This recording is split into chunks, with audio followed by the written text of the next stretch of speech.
जय जिनेन्द्र। आज का क्लास शुरू करेंगे।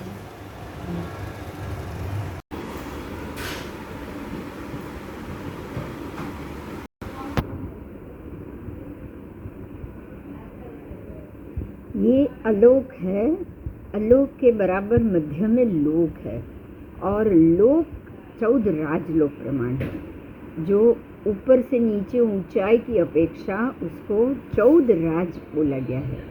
एक रज्जु का माप होता है असंख्य योजन, तो 14 रज्जु का भी असंख्य योजन 14 बार मल्टीपल करने से माप होगा। सबसे ऊपर यहाँ सिद्धशिला है,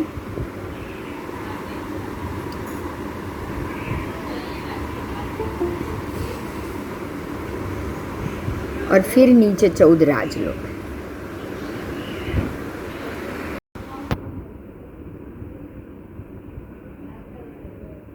ये अलोक है, अलोक के बराबर मध्य में लोक है और लोक 14 राजलोक प्रमाण है। जो ऊपर से नीचे ऊंचाई की अपेक्षा उसको 14 राज बोला गया है। एक रज्जु का माप होता है असंख्य योजन, तो 14 रज्जु का भी असंख्य योजन 14 बार मल्टीपल करने से माप होगा।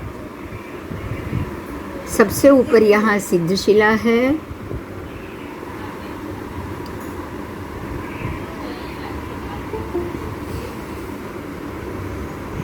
और फिर नीचे 14 राजलोक। 14 राजलोक में सबसे ऊपर सिद्धशिला जो लोकाग्र भाग में है, नीचे फिर पहले मध्य के भाग में से मध्य लोक में एक राज में जितना तिर्यक लोक, उसके ऊपर 2, 3, 4, 5, 6 राज तक 12 देवलोक और 9 ग्रहलोक, और नीचे 7 राजलोक में 7 नारकी। पहली नारकी रत्न प्रभा, दूसरी नारकी शर्करा प्रभा, तीसरी वालुका प्रभा, चौथी पंख प्रभा, पांचवी धूम प्रभा, छठी तमह प्रभा, सातवीं तमस्तम प्रभा।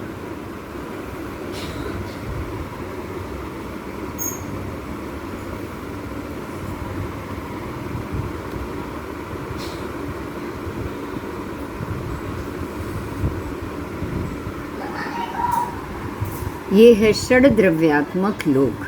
जो लोक 6 द्रव्यों से बना हुआ है, उस 6 द्रव्य का नाम है धर्मास्तिकाय, जो सभी जीवों को गति कराने में निमित्त बनता है।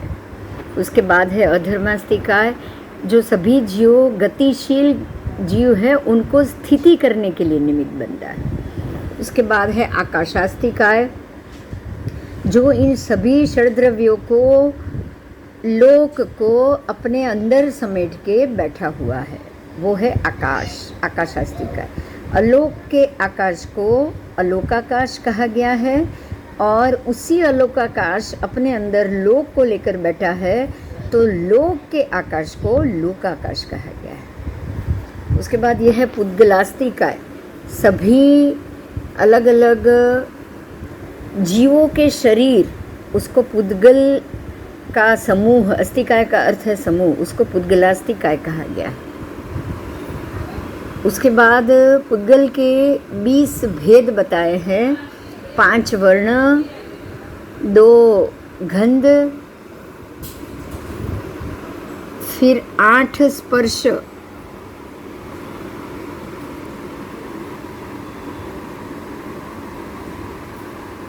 ये है 5 रस। रस का नाम मैं बोलूँगी, खट्टा, मीठा, तीखा, कशेला, कड़वा, ये 5 रस हुए। फिर हल्कापन, भारीपन, कठोरता, मृदु, सूखा, चिकना, ठंडा, गरम, ये 8 स्पर्श हुए। 5 रंग हुए, सफ़ेद, लाल, पीला, नीला और काला, ये 5 सफ़ेद हुए रंग हुए, और 2 गंध, सुगंध और दुर्गंध, ये कुल मिला के 20 भेद पुद्गल के हुए। और ये काल, जिसके 2 भेद है, व्यवहार काल, निश्चय काल। और लास्ट अंतिम द्रव्य है जीवास्तिकाय, जो आत्म प्रदेशों का समूह है।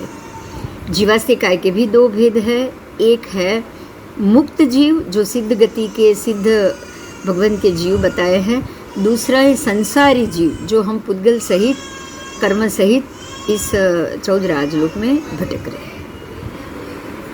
ये है जीवास्तिकाय के भी 2 भेद, जो मुक्त जीव है और जो संसारी जीव है। संसारी जीव के भी 4 भेद है, जो 4 गति में जीव घूमते हैं, देव गति, मनुष्य गति, नरक गति और तिर्यज गति। जय जिनेंद्र, जय जिनेंद्र, जय जिनेंद्र। चलो शुरू करें। यस, आओ। लास्ट क्लास में हमने 14 राजलोक के बारे में जाना।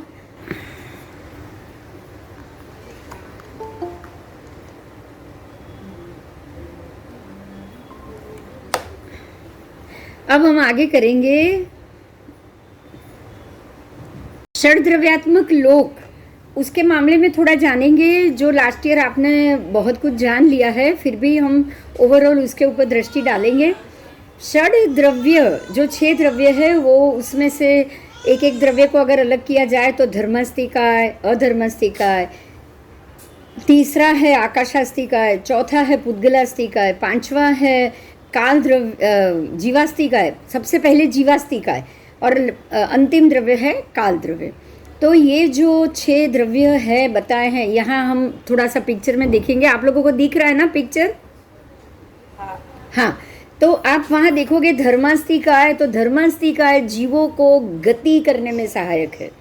और अगर गति कर रहे जीव को अगर रुकना हो, क्योंकि अगर यह अधर्मास्तिकाय अगर नहीं होता ना, तो हम गति करते ही रहते, चलते ही रहते, हम कभी स्टेबल नहीं रहते, हम कभी स्थिर नहीं रह सकते थे।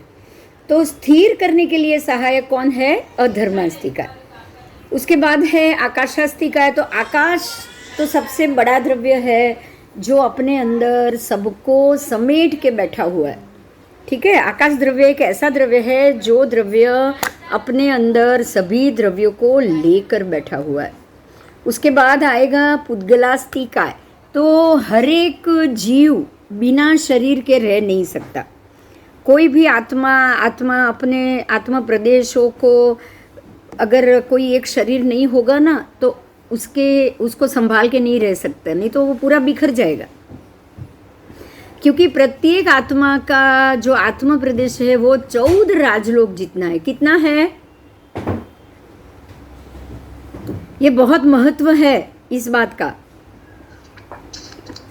सरप्राइज है ये सबके लिए। मैं भी सोचती हूँ कभी कि हमारा आत्मा प्रदेश 14 राजलोक जितने हो सकते हैं, लेकिन है, इसमें कोई शंका नहीं है। आपको ये समझना है कि हर एक आत्मा, फिर वो कीड़ी का होगा या बड़ा होगा या फिर वो 603 गांव की काया वाला होगा, जिसका भी होगा, आत्मा प्रदेश, आत्मा की बात कर रही हूँ मैं, पुद्गल की बात नहीं कर रही, आत्मा की बात कर रही हूँ। आत्मा प्रदेश 14 राजलोक जितना लंबा चौड़ा बड़ा है और है। ठीक है, ठीक है, आओ। तो इसके लिए ये पुद्गल चाहिए। अब इतना बड़ा शरीर आत्मा प्रदेश हो तो वो प्रदेश को संजो के रखने के लिए, क्योंकि उसको जन्म मरण लेना है, तो किसी एक डिब्बे में उसको बंद करना पड़ेगा कि नहीं करना पड़ेगा? करना पड़ेगा। तो एक डिब्बे में बंद करके रखने के लिए एक डिब्बा तो चाहिए, तो ये डिब्बा क्या है? हमारा शरीर। तो ये शरीर किससे बना है? वो पुद्गल परमाणु से बना है। पुद्गल परमाणु हमने कल पढ़ा था, जाना था 2 दिन में पहले, कि जो भी आपके अग्नि, पृथ्वी, वायु, जल, आकाश, जो आप पंच महाभूत के रूप में जानते हो, अग्नि तत्व है, पृथ्वी तत्व है, फिर अग्निकाय, एक इंद्रिय, अग्निकाय, अपकाय, तेउकाय, वायुकाय, वनस्पतिकाय। तो ये जो षटकाय के जीव है, षटकाय के अलग अलग जीव सामूहिक होके एक शरीर बनाते हैं। अगर ये उसको, वो शरीर को कितनी इंद्रिय मिले वो जरूरी है। अगर एक ही इंद्रिय मिली तो वो एक इंद्रिय कहलाएंगे, और उनकी 4 पर्याप्ति होगी। 4 पर्याप्ति भी 6 है, तो 6 में से टोटल 4 पर्याप्ति एक इंद्रिय को 4 ही मिलेगी, पहली 4। आहार, शरीर, इंद्रियों में से एक इंद्रिय और श्वासोच्छ्वास, वो 4 मिलेगी। विकलेंद्रिय मतलब बे इंद्रिय, ते इंद्रिय, चौरिंद्रिय वाले शरीर वाले जीवों को 5 पर्याप्ति मिलेगी। ठीक है, उनको भाषा भी मिलती है, वो अपने मुंह से आवाज निकाल सकते हैं, अपनी अपनी भाषा में एक दूसरे से बात कर सकते हैं। 2 कीड़ी आपस में मिलेगी तो पहले जुड़ेगी, दोनों अंदर अंदर बातें करेगी, फिर अलग होगी, है ना। वो रुकेगी 1 मिनट के लिए, तो रुकेगी, अपनी भाषा में बात कर लेगी, खबर अंदर पूछ लेगी वो एक दूसरे को। तो ये आवाज उनको जो मिली है वो भाषा पर्याप्ति है। और पंचेंद्रिय को 6 पर्याप्ति मिलती है, वो है मन, उसमें जुड़ जाता है। अब वहाँ तक एक बेइंद्रिय, तेइंद्रिय, चौरिंद्रिय तक किसी को मन नहीं होता है, किसी को मन नहीं होता है। जो पंचेंद्रिय जीव है उसको ही मन होता है। ठीक है, तो पंचेंद्रिय तक मन आ जाता है। तो ये जो शरीर पुद्गल का मिला, वो पुद्गल का संयोजन और आहार पर्याप्ति, आहार आदि सारी 6 पर्याप्ति, वो सबका जब संयोजन होगा ना, तभी आप ये कहोगे कि भाई एक जीव का शरीर अब ये पुद्गल का अस्थिकाय बना। क्या बना? अस्थिकाय, समूह बना। अब ये पुद्गल अस्थिकाय, अस्थिकाय का मतलब समूह। उसने सारे परमाणु तो खींच लिए आकाश में से, कार्बन वर्गणा जैसे होती है वैसे ये पुद्गल परमाणु की वर्गणा होती। तो एक एक छोटे छोटे जिसके 2 विभाग नहीं होते, ऐसे ऐसे पुद्गलों को वो इकट्ठा करेगा, वो शरीर बनाएगा। वो शरीर क्या किसका बनाएगा? तो वो अग्नि का बनेगा, उसमें अग्नि काय होगा, अप काय होगा, तेव काय होगा, वायु काय होगा, और त्रस जीव होगा तो त्रस काय भी होगा। त्रस काय मतलब हिलने डुलने की ताकत, बराबर। तो बे इंद्रिय तक त्रस काय नहीं होता है, ते इंद्रिय से त्रस काय शुरू हो जाता है। बे इंद्रिय तक त्रस काय नहीं होता है। एक इंद्रिय बे इंद्रिय में त्रस नहीं होते, वो त्रस जीव नहीं होते, लेकिन ते इंद्रिय से तो त्रस जीव शुरू हो जाते। ठीक है, तो हाँ हाँ प्रश्न છે એમ કીએ ને કે બ્રેડ પાવમાં બેઇન્દ્રિય જીવ હોય છે, हाँ તો ઈ ત્રસ્કાઈમાં નહીં આવે ना ना, वो बेइंद्रिय में ही आएगा, वो बेइंद्रिय में ही आएगा। अगर एक आज रोटी आज की कल पड़ी रही तो वो बेइंद्रिय जीव होगा, क्योंकि घूमने फिरने वाले त्रस तो तब होंगे जब वो और 2 दिन पड़े रहेंगे। अगर वो 2 दिन और पड़ा रहा और अंदर कोई कीड़ा या ऐसा कोई उत्पन्न होना शुरू हो गया, जैसे मक्खन में 48 मिनट के बाद बेइंद्रिय शुरू हो जाएंगे, लेकिन अगर 2 दिन पड़ा रहा, 3 दिन तो कीड़ा घूमने लग जाता है, वो तो त्रस हो गया, वो त्रस हो गया। ठीक है, रोटी अगर बासी पड़ी रही तो बेइंद्रिय होंगे, 1 दिन की बासी रोटी बेइंद्रिय होंगे, लेकिन अगर वो 2-3 दिन पड़ी रही और अंदर हलते फलते कीड़े हो गए तो वो सीधे त्रस हो गए। अच्छा, जैसे वो मेथी भाजी वगैरह समारते हैं, फ्रिज में रखते, पड़ी रहती है तो उसमें छोटी छोटी जीवात होती है जो चलती फिरती होती है। हाँ, वो त्रस्काय है, वो त्रस्काय नहीं, वो त्रस्काय में आएगी। वो एक इंद्रिय बे इंद्रिय में, बे इंद्रिय तक तो कोई घूमी त्रस होते ही नहीं, पहले ये ध्यान दो। एक इंद्रिय अपने आप कभी चलेंगे नहीं, एकेंद्रिय जीव अपने आप कभी चलेंगे नहीं, वो चल नहीं पाते। एक भी पेड़ को चलते हुए देखा? एक भी वनस्पति को आपने चलते हुए देखा? पानी अपने आप चलता है, अग्नि अपने आप चलता है, एक ही जगह चलेगा, वो अपने चल के दूसरी जगह पे जा सकता है?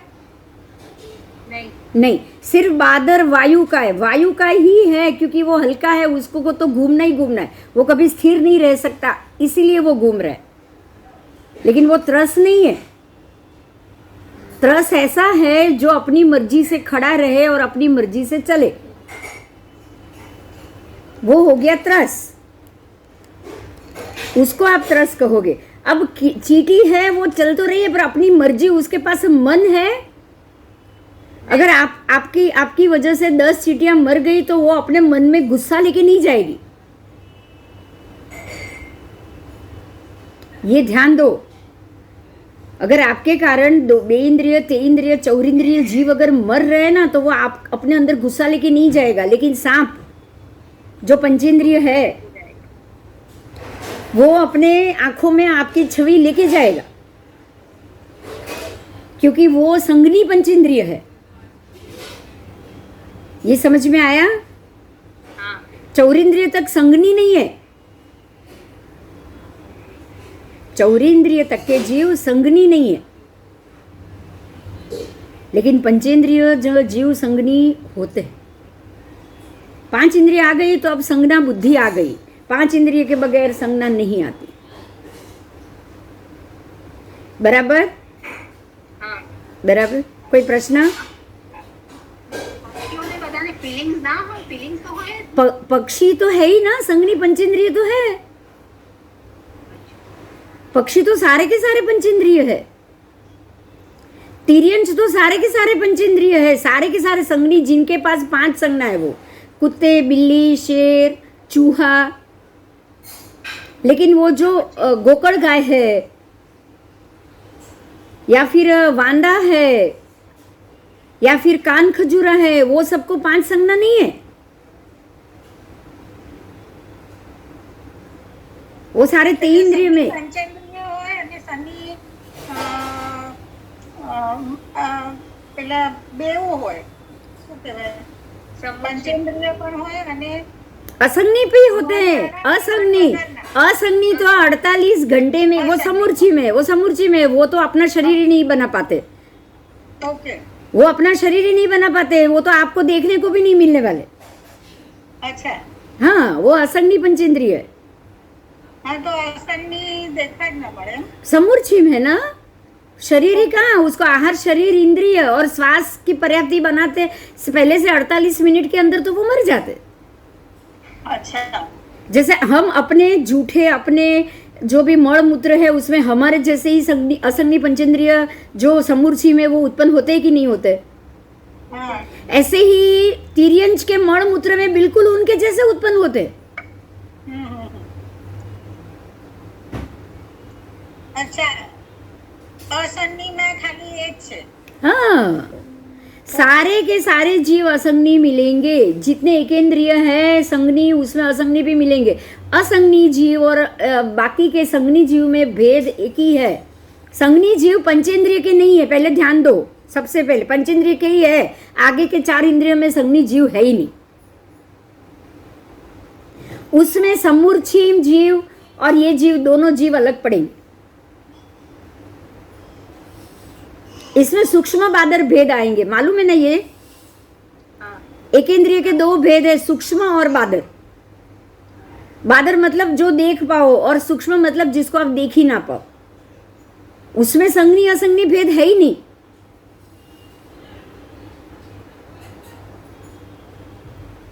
और बे इंद्रिय से जब आप उसको देख सकते हो, वहां से जो 2 भेद आ रहे हैं, वो भेद ये हो रहे हैं कि आप समूर्छिम, एक समूर्छिम जीव जो 48 मिनट में ही मर जाएंगे। पर्याप्ता अपर्याप्ता समझ में आ रहा है ये? वहां से कौन से 2 भेद आएंगे? पर्याप्ता जीव, अपर्याप्ता जीव। तो पर्याप्ता जीव ने अपनी पर्याप्ति बांध ली है और वो लंबे समय तक जीवित रहेंगे, क्योंकि उन्होंने अपनी जो 4 पर्याप्ति मिली वो बांध ली। लेकिन जो अपनी पर्याप्ति नहीं बांध पाए, जो अपर्याप्त जीव है, वो हो गए समूर्छिम। कि जिनको समझो एक इंद्रिय, बे इंद्रिय है, उनको 5 पर्याप्ति है, वो 5 पर्याप्ति वो नहीं बांध पाए, इसलिए वो हो गए समूर्छिम। तो 48 मिनट में तो उसको मरना ही मरना है। समझ में आ रहा है ये? और पंचेंद्रिय, तिर्यंश और मनुष्य दोनों को संगनी पंचेंद्रिय, असंगनी पंचेंद्रिय, उसमें संगनी में भी पर्याप्ता अपर्याप्ता, क्योंकि पर्याप्ता जीव है वो आप हमारे जैसे हैं, जो आयुष्य बांध के आए 100 साल जीने वाले। अपर्याप्ता कौन है? हमारे ही समूर्छिम जीव अपर्याप्ता, वो 48 मिनट में मर जाएंगे। ऐसे ही असंगनी समूर्छिम, जिसमें भी पंचेंद्रिय, असंगनी जीव पंचेंद्रिय, उसमें भी पर्याप्त अपर्याप्त,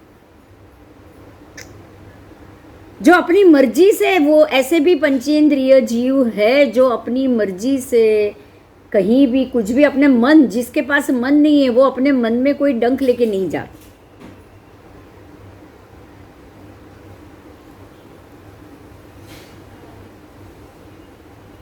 समझ में आ रहा है? हाँ हाँ, चलो।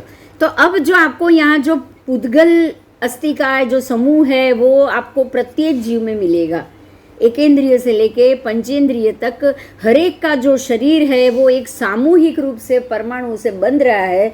अब जब शरीर बन रहा है तो उसके रंग, वर्ण, भेद, स्पर्श सब मिलेगा उसको। हाँ शरीर बना है तो पुद्गल के 20 भेद है। कितने हैं? 20 से 20 भेद है। कौन से भेद है? तो 5 वर्ण, 5 कलर के रंग, 5 में से 3 तो लाल, पीलो ने वादड़ी, ये मूल रंग है, वो तो 5 हो ही गए। आपको इजी रहेगा ना, इसलिए मैं ऐसा बोल रही हूँ।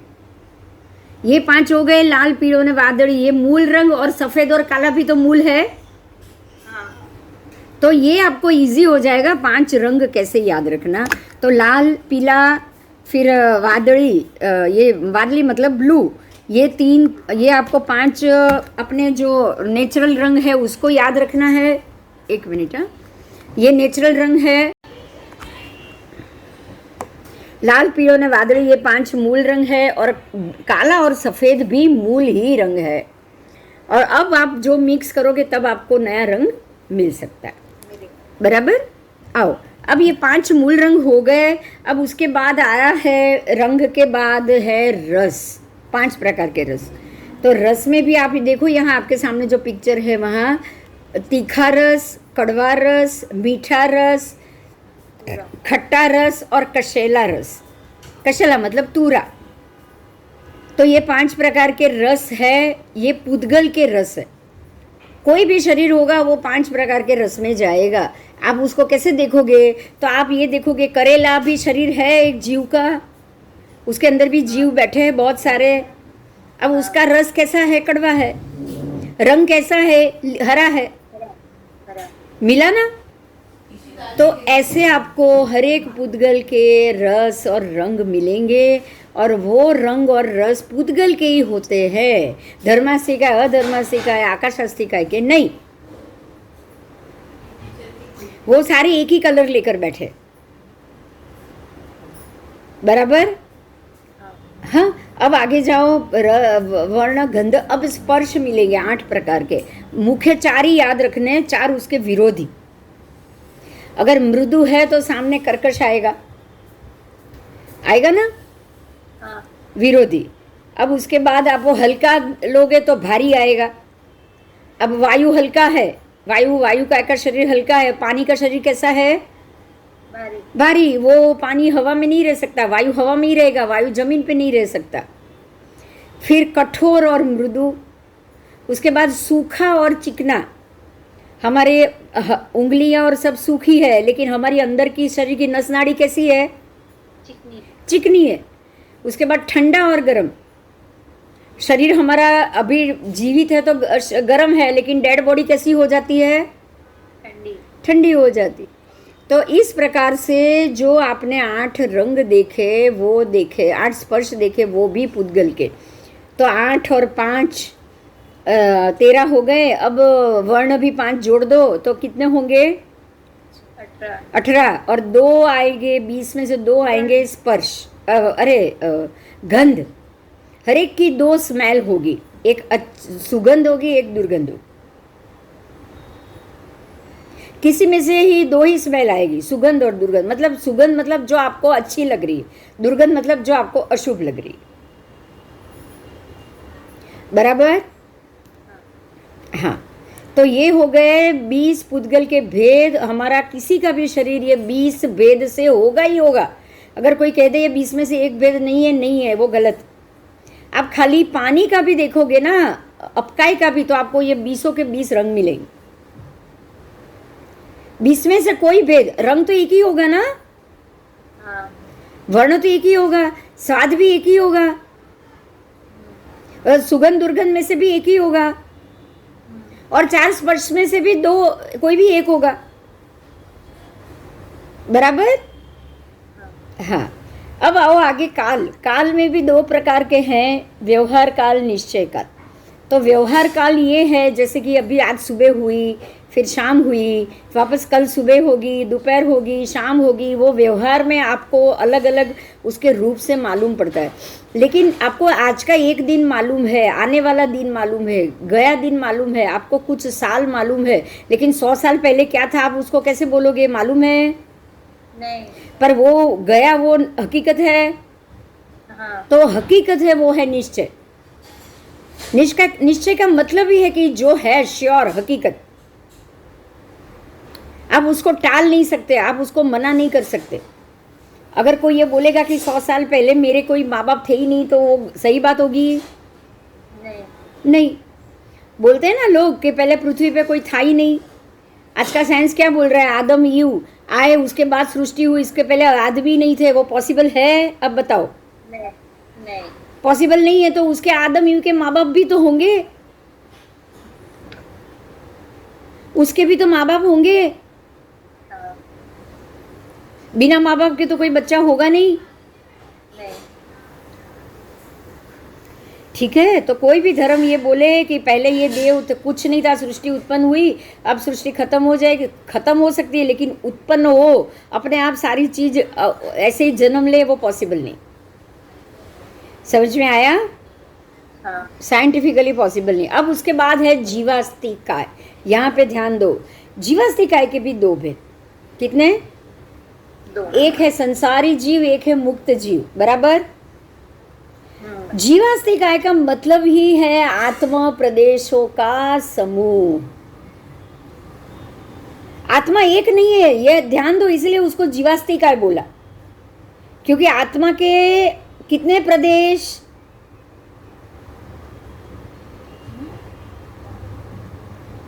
आत्मा के प्रदेश कितने? 14 राजलोक। हाँ, क्यों भूल गए? सबसे पहले मैंने ठोक बजा के बोला था कि आत्मा 14 राजलोक प्रमाण है, इसको भूलना नहीं है। ठीक है? गुड काश्मीरा। आत्मा 14 राजलोक प्रमाण है और उतना ही बड़ा है जितना 14 राजलोक, प्रत्येक आत्मा। तो आत्मा के 14 राजलोक मतलब असंख्य असंख्य प्रदेश होने के कारण उसको क्या कहा? जीवास्तिकाय। समझ में आया? नहीं तो खाली जीवी बोलते ना, एक आत्मा है तो एक आत्मा को जीवी बोलते ना, और कुछ बोलते क्या? नहीं। अब ये जीवास्तिकाय है तो उसके भी दो भेद, एक संसारी जीव, एक मुक्त जीव, क्योंकि मुक्त जीव के भी अपने आत्मा के प्रदेश है और संसारी जीव के भी आत्मा के प्रदेश है, बराबर। हाँ। तो अब दोनों के जो आत्मा के प्रदेश है, हाँ, एक के ऊपर जो है वो 8 कर्म चढ़े हुए और दूसरे के ऊपर 8 कर्म उतर गए। फर्क क्या दोनों में? बोलो, संसारी जीव मुक्त जीव में क्या फर्क? उसमें संसारी जीव कर्म है, कर्म 8 कर्मों के भार से उसके आत्मा प्रदेश भरे हुए, उसके आत्मा प्रदेशों पे 8 कर्म चढ़े हुए, बराबर। हाँ। तभी तो वो संसार में घूम रहा है ना। हाँ, और मुक्त जीव का क्या? उसके आत्मा प्रदेशों की क्या स्थिति है?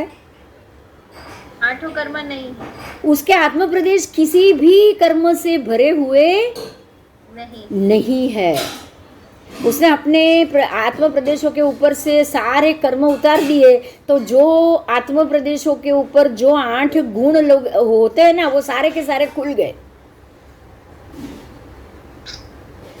समझ में आ रहा है? कुछ तो है ना, ध्यान दो। मुक्त जीव के आत्म प्रदेशों, इतने सारे असंख्य आत्म प्रदेश, तो उसके ऊपर कुछ तो होना चाहिए ना। बिना किसी चीज के आत्म प्रदेश होंगे क्या? बताओ, उसमें कुछ तो संग्रह होगा ही, या कर्म होंगे, या 8 गुण होंगे, या 8 कर्म होंगे, कोई तीसरी चीज होगी? नहीं। अब समझ में आ रहा है क्या हो रहा है? हमें क्या करना है? सिर्फ 8 कर्मों के आवरण को ही हटाना है। अंदर तो गुण पड़े ही पड़े, अपने आप खुल जाएंगे। आपको गुण को लाने की जरूरत नहीं है, अंदर पड़े, अंदर ही पड़े, आवरण आ गया है। बस आवरण हटा दिया, मतलब अब आपके आत्म प्रदेशों जो गुण और आवरण से भरे हुए थे वो आवरण निकल गया, मतलब अब सारे के सारे गुण खुल गए।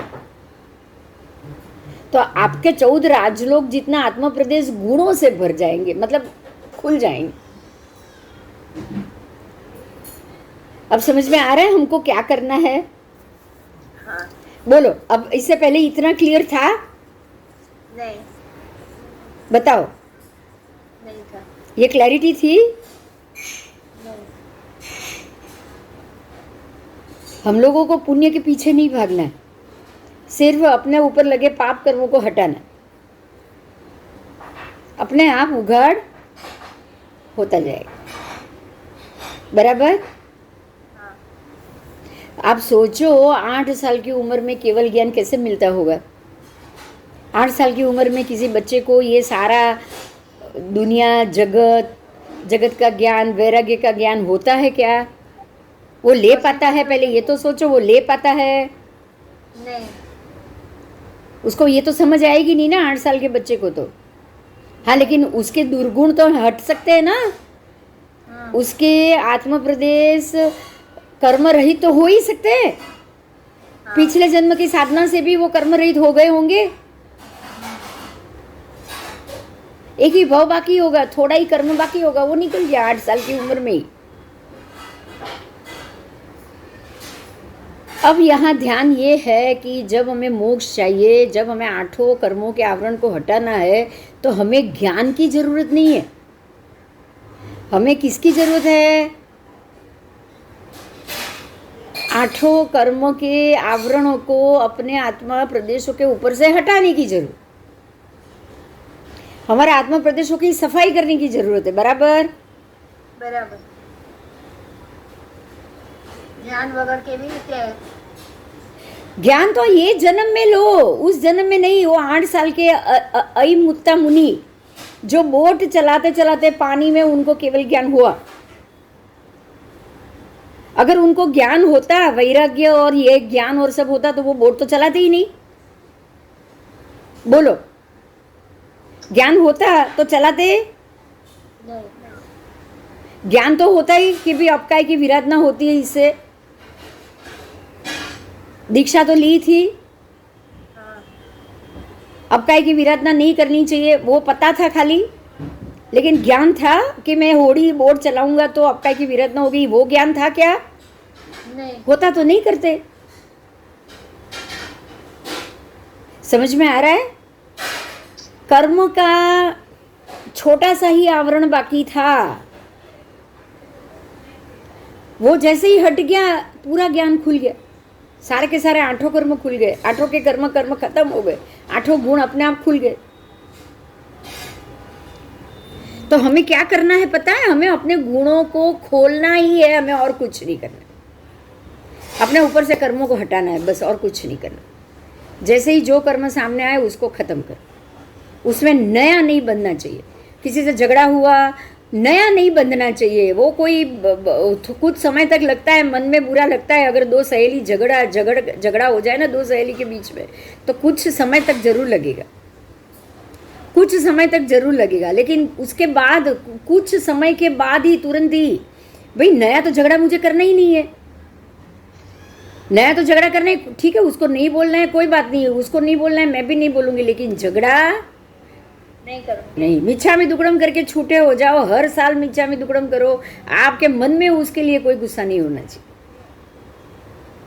नया नहीं बांधना है, बस ये ध्यान रखना है। आप इतना ही ध्यान रखोगे ना, हर एक एरिया में, कोई भी एरिया हो, कोई भी व्यक्ति हो सामने,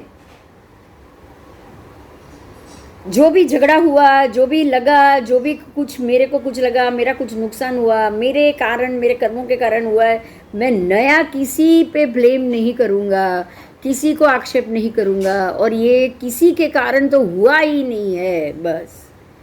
ठीक है? ठीक है। ठीक है, तो अपने आप आपके आत्म प्रदेश खाली होंगे, नहीं तो होंगे ही नहीं। वो नया आ गया, आपने और ऊपर से भर दिया उस पर गुस्सा करके, और नया आ गया, फिर दूसरी बार उसकी ओर से दूसरी 2 बात आई, आपने और 2 बात बोल के वापस नया भर दिया। और साथ में दूसरी तरफ धर्म कर रहे हो, 6 बाह्य 6 अभ्यंतर तप कर रहे हो, सब कुछ कर रहे हो, कोई रिजल्ट नहीं मिलेगा। नहीं मिलेगा, क्योंकि तब पुण्य बड़ा बंधाएगा और ज़्यादा पुण्य बंधाता जाएगा, और उसके ऊपर का जो अंदर का जो गुस्सा है, कर्म खत्म नहीं हो रहा है तो कर्म भी नया चढ़ता जाए, बनता जाए। बस। जीवास्ति काय के भेद। अब षड द्रव्य की बात है, मैंने आपको ये बोल दिया है, ये पेज पहले आ चुका है, इसलिए ये पेज मैं अभी नहीं ले रही हूँ। ये सारा हमने जो फर्स्ट ईयर में किया है उसी बुक का ये पेज है, ठीक है? ठीक है, आपके पास है ही, ये ऑलरेडी है। ये जो षड्द्रव्यात्मक का जो पेज है 6 अस्थि का है, वो पेज आपके अपनी पुरानी बुक में है ही। ओके, तो अब हम ये जीवास्ति काय लेंगे, जो उसमें से षड्द्रव्य में से एक भाग है, वो सबसे पहला है जीवास्ति काय। सबसे पहले क्या है? जीवास्ति का। उसमें 2 भेद मैंने बताया, बोलो कौन सा भेद? संसारी पर्याप्त और अपर्याप्त। संसारी जीव और मुक्त जीव, ये 2 भेद हो गए। अब मुक्त जीव तो एक ही है, सारे दरवाजा बंद। मुक्त जीव तो एक ही है, जो है सिद्ध गति के जीव, बराबर? और तो कोई मुक्त जीव है ही नहीं, राइट? राइट। अब हम देखेंगे संसारी जीव के भेद, क्योंकि हमें फोकस कहाँ करना है? संसारी। हाँ, जो संसारी जीव है, जीवास्ति काय के, संसारी जीवास्ति काय के भेद 4 है मुख्य। वो 4 है, वो ही चारों गति आप जानते हो बहुत अच्छे से। कौन सी 4 गति है बोलो? मनुष्य, नरक, तिर्यन और देवगति, बराबर? मनुष्य गति, तिर्यंज गति, नरक गति और देव गति, ये चारों में ही जाएंगे। चारों से 5वीं कोई गति नहीं है, वो 5वीं एक ही गति है, वो है सिद्ध गति। ठीक है, तो ये 4 गति है, वो है हमारा जीवास्ति काय में जो संसारी जीव है उसका भेद। क्लियर हुआ यहाँ तक? ये बताओ। हाँ। हाँ, हम एक एक चीज को अलग अलग लेंगे, क्योंकि आपको हर एक में एक डेप्थनेस मिलेगी। आपने षड्द्रव्य अभी तक पढ़े, आपने जीवास्ति काय भी पढ़ा, लेकिन जीवास्ति काय के जो 2 भेद है उसके अंदर अब हम उतर रहे हैं। समझ में आया? हाँ, आओ। अब जो यहाँ पे भी आपको, ये पेज में भी आपको वही 5 चीज मिली, जो जीव द्रव्य, पुद्गल द्रव्य, पुद्गलास्ति काय द्रव्य, धर्मास्ति काय द्रव्य, अधर्मास्ति काय द्रव्य, आकाशास्ति काय द्रव्य, ये जो 5 और काल द्रव्य 5, ये 6 के 6 द्रव्य है, उसी की यहाँ वापस विगत आई है। अब मैं आगे जा रही हूँ, वो एक एक द्रव्य की डिटेल करूँगी। क्या करेंगे हम अभी? एक एक द्रव्य को डिटेल से कर। हाँ, बस अब जीव द्रव्य की मैं बात करूंगी। जो नहीं जाना है उसको हम जानेंगे। जीव द्रव्य व्यक्ति रूप से अनंत होते हैं। व्यक्ति रूप मतलब एक जीव के कितने द्रव्य? अनंत। अनंत द्रव्य, जो मैंने बोला ना, 14 राजलोक जितने आत्मद्रव्य है, आत्मा के प्रदेश है, जितने प्रदेश, वो एक जीव के द्रव्य हुए कि नहीं हुए? हुए। तो जीव द्रव्य व्यक्ति रूप एक जीव के अनंत प्रदेश होते हैं। याद रह जाएगा ये? हाँ। अच्छा, अब उसमें से प्रत्येक जीव एक अखंड वस्तु है। एक जीव तो एक ही है, आप उसको आधा कर सकते हो? नहीं। आधा चीज मेरी आत्मा के 4 भाग कर दूं, ऐसा पॉसिबल है? नहीं। और 4 आत्मा 4 शरीर धारण करे, वो भी पॉसिबल है? नहीं। ठीक है?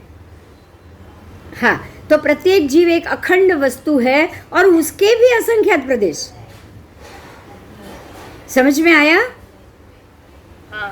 प्रत्येक जीव एक अखंड वस्तु है, मतलब एक मेरा एक जीवास्ति काय है ना, जीव मेरा जो मेरे अंदर जो आत्मा है वो एक अखंड वस्तु है और उसके भी असंख्यात प्रदेश। आत्मा के कितने प्रदेश? असंख्यात प्रदेश।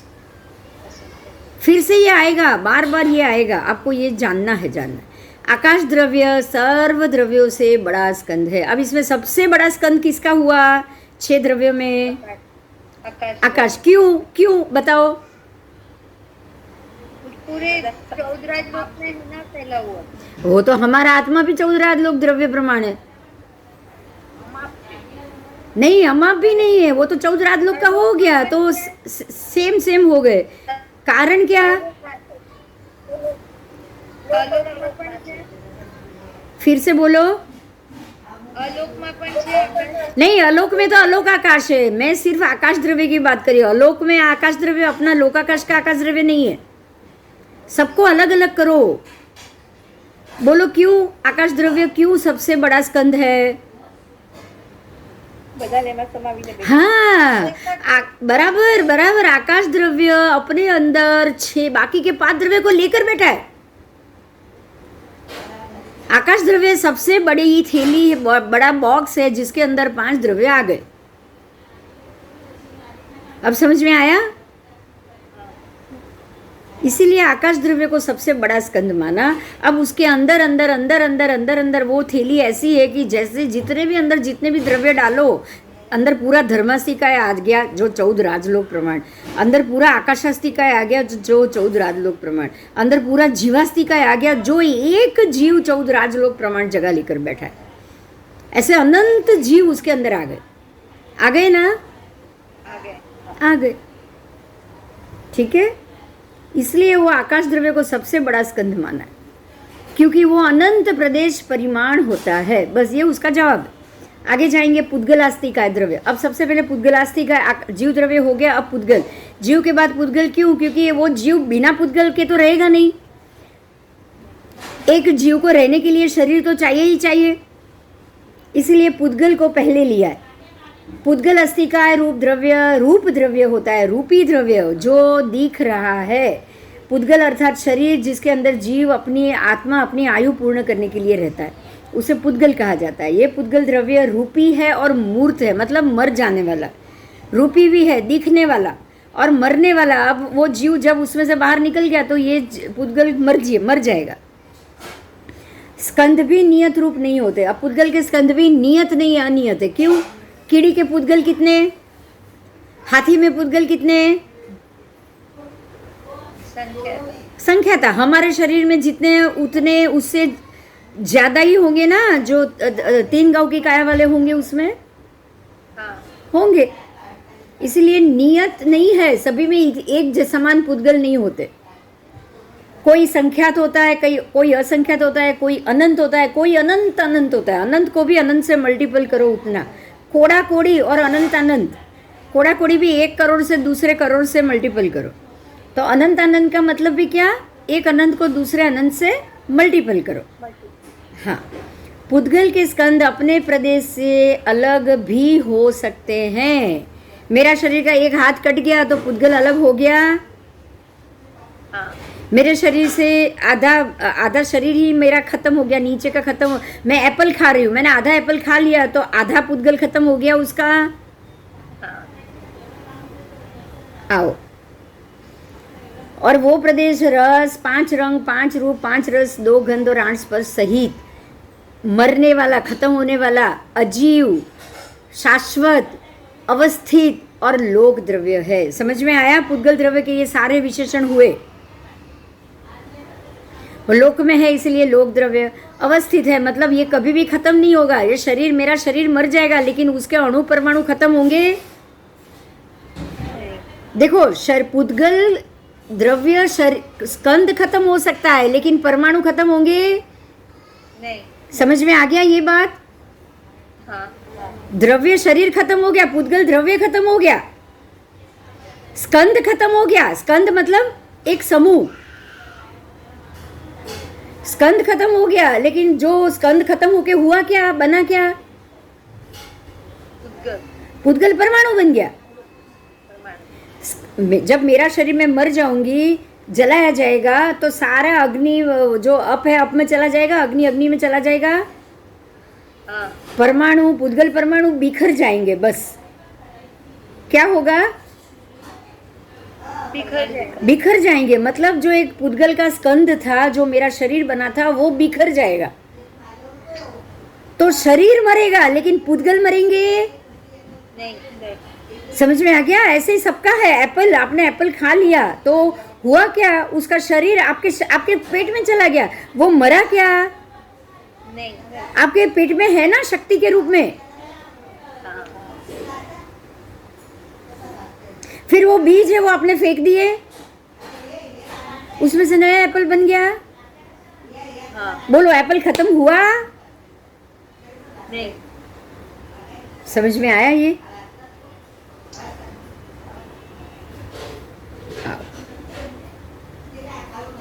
सिर्फ रूपांतरित होता है, खत्म नहीं होता है। क्या होता है वो?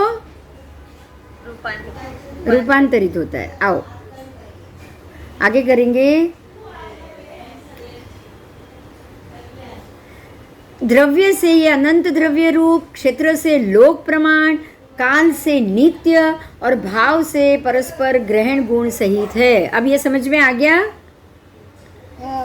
है ना? वो परस्पर भाव ग्रहण गुण मतलब वो सारे परमाणु वापस इकट्ठे होके एक स्कंद बन जाएंगे।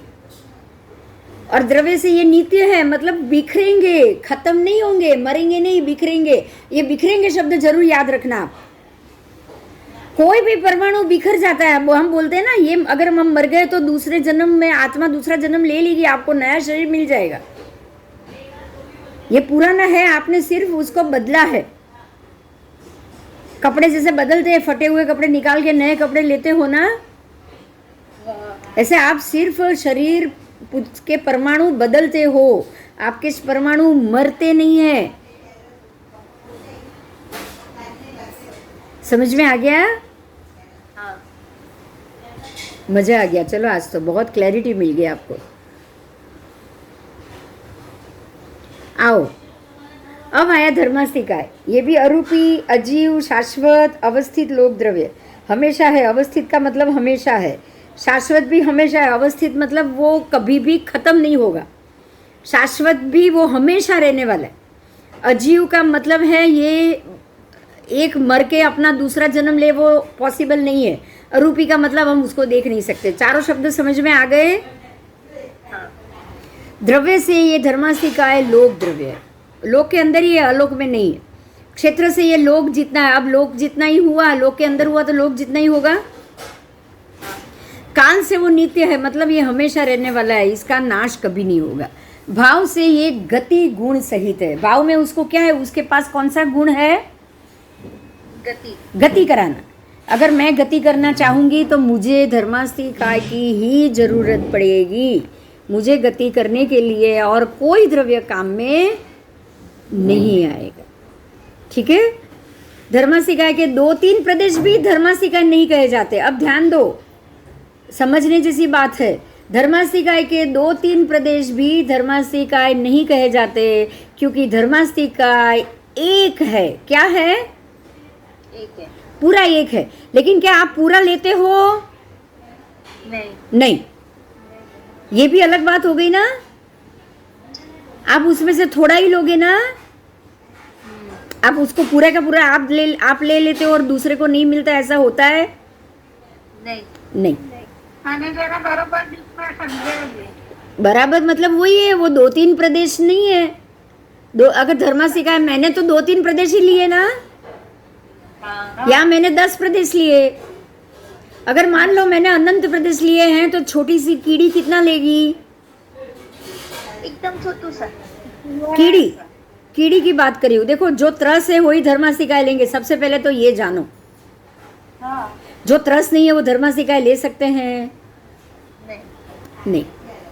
ये तो हटता चलता नहीं, એટલે जरूरत। बराबर एकदम बराबर।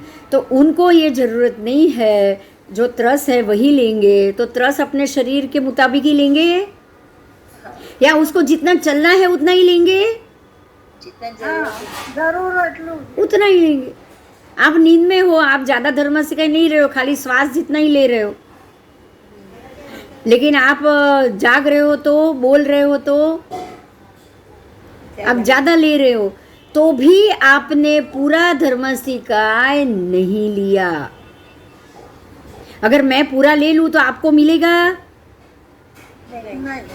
इसलिए इसको जो अखंड नहीं, अखंड शब्द के लिए मना क्यों किया था मैंने, अब समझ में आ रहा है? હું એટલા માટે જ કહું છું કે થોડું એક્સપ્લેન હું સમજી ગઈ, હું સમજી ગઈ। હોય એને પણ ખબર પડે। हाँ હું समझी गई, अब समझ में आ रहा है। उसको एक बोला है, अनंत बोला है, लेकिन अखंड नहीं बोला है। ये क्लियर हो गया? अगर अखंड हो जाए ना तो जब मैं लूँ ना तो आप ले ही ना पाओ, और मैं 2-3 प्रदेश ना लूँ, मेरे को पूरा लेना पड़े। क्लियर हुआ ना? हाँ भगवान ने जो शब्द रखे ना बहुत सोच समझ के रखे, उस शब्द में हम अपने शब्द नहीं डाल सकते, बराबर? तो एक अखंड कभी नहीं बोलना है हमको, सिर्फ धर्मासिकाय एक ही बोलना है। धर्मासिकाय एक है, मैं ये जरूर कहूंगी, एक ही धर्मासिकाय। जो अभी मैं भी हिला रही हूँ हाथ, सारिका तू भी हाथ हिला रही है, दक्षा तू भी बोल रही है, हम सब लोग धर्मासिकाय को चारों तरफ से खींच रहे, और खाली हम नहीं, अनंत जीव उसको खींच रहे चारों तरफ से। एक ऐसी चद्दर है जो चद्दर मैं ओढ़ने के लिए हर तरफ से मैं खींच रही हूँ, हर एक जीव उसको खींच रहा है। लेकिन ये ऐसा है जो किसी के लिए भी घटता नहीं। समझ में आया? और घटेगा ही नहीं, ये खत्म ही नहीं होगा, ये खत्म ही नहीं होगा, क्योंकि मैं उसको ले खा नहीं रही हूँ। एप्पल को मैं खा रही हूँ, लेकिन धर्मासिकाय को मैं खा नहीं रही हूँ, क्योंकि वो अजीब है। अब दूसरा महत्व का मुद्दा, वो अजीब है। एक लकड़ी मैंने चलने के लिए ली, खाली चलने के लिए ली, उसका कोई मैं और उपयोग नहीं कर रही हूँ। चलने के लिए ली फिर छोड़ दी, लिफ्ट चढ़ने के लिए ली फिर छोड़ दी, बराबर?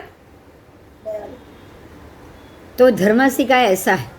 अब उसमें से टुकड़ा आपका निकलेगा नहीं, तो आप क्या उसके 2-3 प्रदेश का उपयोग कर पाओगे? नहीं तो वो दो तीन प्रदेश धर्मासिकाय हुआ? नहीं नहीं हुआ, हाँ नहीं हुआ। अगर होता तो आपने उसको काटा ना। समझ में आया? हाँ अगर उसके 2-3 प्रदेश टुकड़े किए तो वो एक कहाँ से हुआ? नहीं हो सकता। वो एक नहीं हुआ। चलो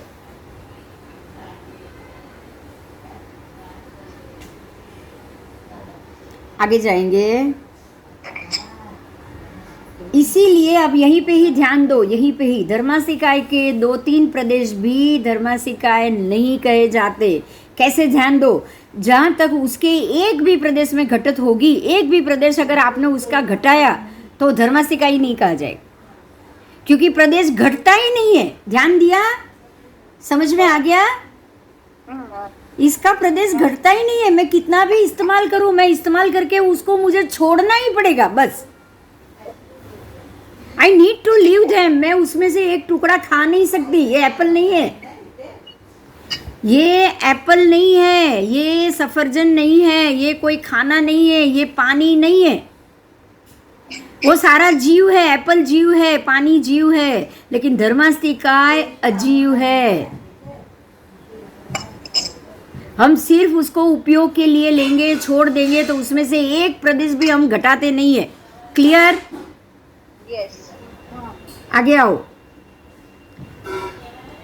जैसे चक्र पूरा हो तभी चक्र कहा जाएगा, और उसका उपयोग होता है। आप टायर की बात कर रही हूँ, मैं गाड़ी के टायर की बात कर रही हूँ। टायर में से एक इतना छोटा सा टुकड़ा आप निकाल दोगे तो टायर कैसा होगा? चलेगा। अरे कहाँ से चलेगा? अंदर होल हो गया, सारी हवाई बाहर। अब वो टायर काम का है?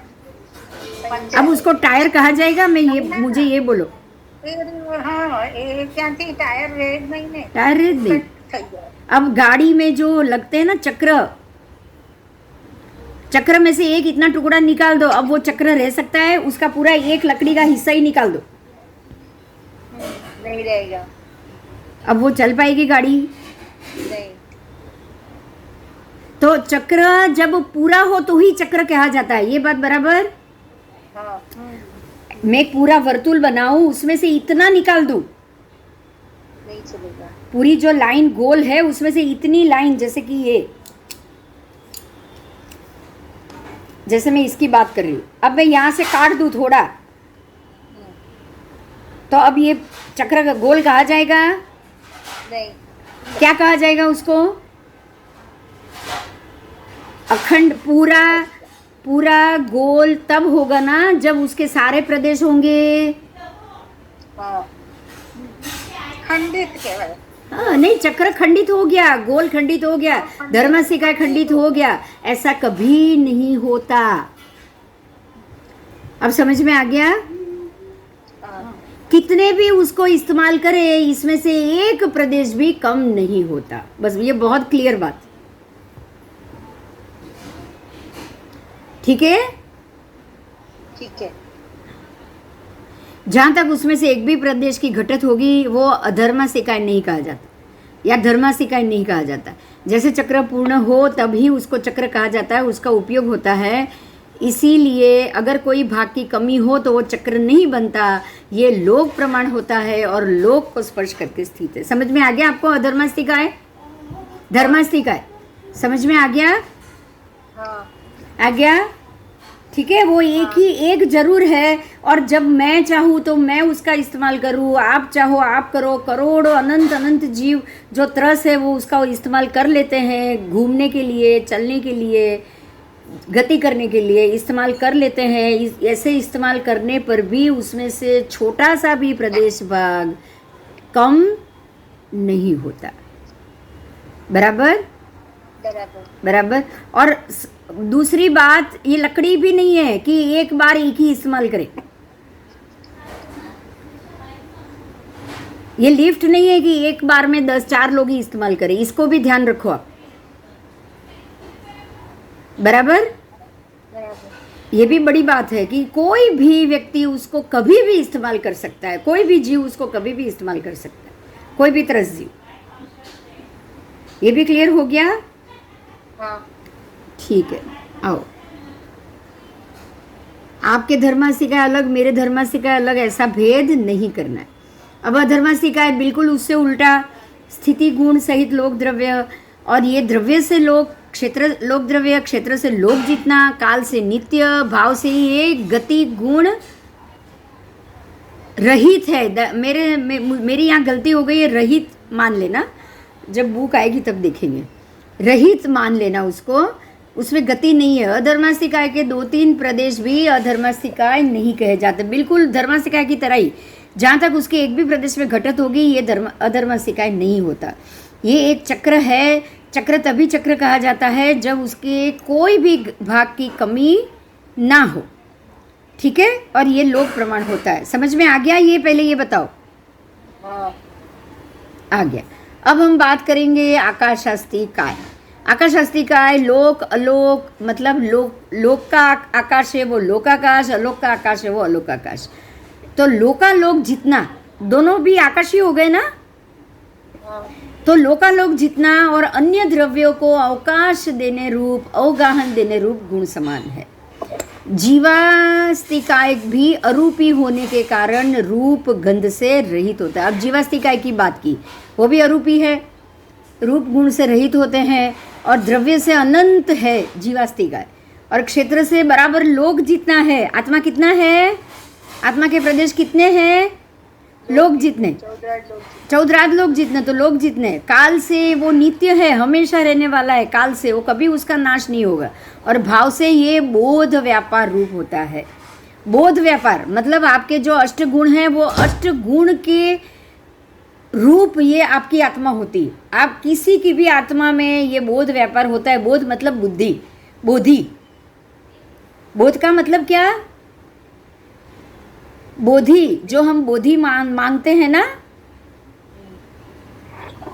यह संतो महायस भक्तिवर निबर, हाँ, हिज हीण ता देव दिज बोहिम, જ્યાં સુધી બોધ ન મળે ત્યાં સુધી। तो ये बोध क्या हुआ? आप उसका ही व्यापार कर रहे हो ना। हम किसका व्यापार कर रहे हैं? हम अभी हम किस चीज का व्यापार कर रहे हैं? आत्मा किसका व्यापार कर रही है? कभी बोधि आई, कभी बोधि खोई, कभी बोधि लिए, कभी बोधि खो दी। बोधि का मतलब ही है सम्यक समकित।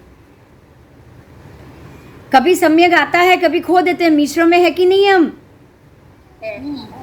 अगर सम्यक दर्शन आ जाता तो कब के निकल चुके होते, भव गिनती शुरू हो जाती। लेकिन अभी हमारे अंदर क्या है? बोध का व्यापार हो रहा है। कभी हम उसका लाभ करते हैं, कभी हम उसको नुकसान करते हैं। करते कि नहीं करते? सम्यक को नुकसान भी तो पहुंचा देते हैं हम, करते हैं। हाँ, ठीक है। समझ में आ गया? जीवास्तिकाय भी समझ में आ गया? देखो एक बात पे ध्यान दो, जो आप अस्तिकायों के मामले में पढ़ रहे हो ना, वो सारा आप पहले पढ़ चुके हो। बराबर? बेसिक। बराबर। लेकिन आप यहाँ जो एडिशनल पढ़ रहे हो ना वो सारा भगवती सूत्र का है। जो आपने पहले जीवास्तिकाय के पिक्चर, उसकी डिटेल और जो भी फर्स्ट ईयर की जो आपके पास बुक है ना उसमें भगवती सूत्र के बाकी के जो एडिशनल पार्ट है ना वो उसमें नहीं है। मगर ये बुक में क्या एडिशनल है?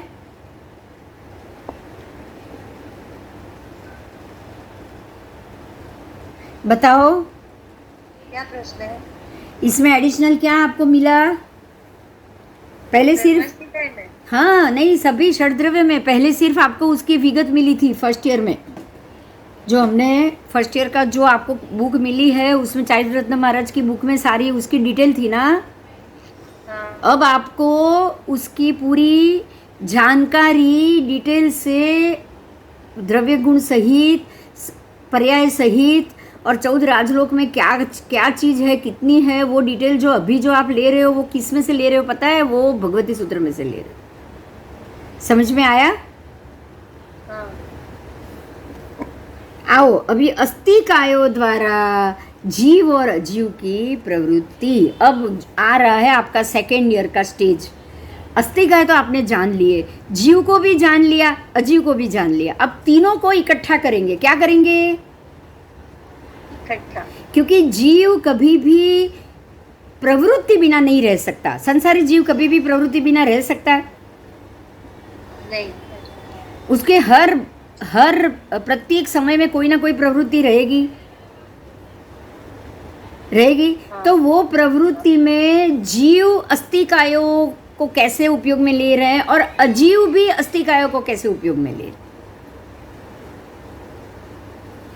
बराबर?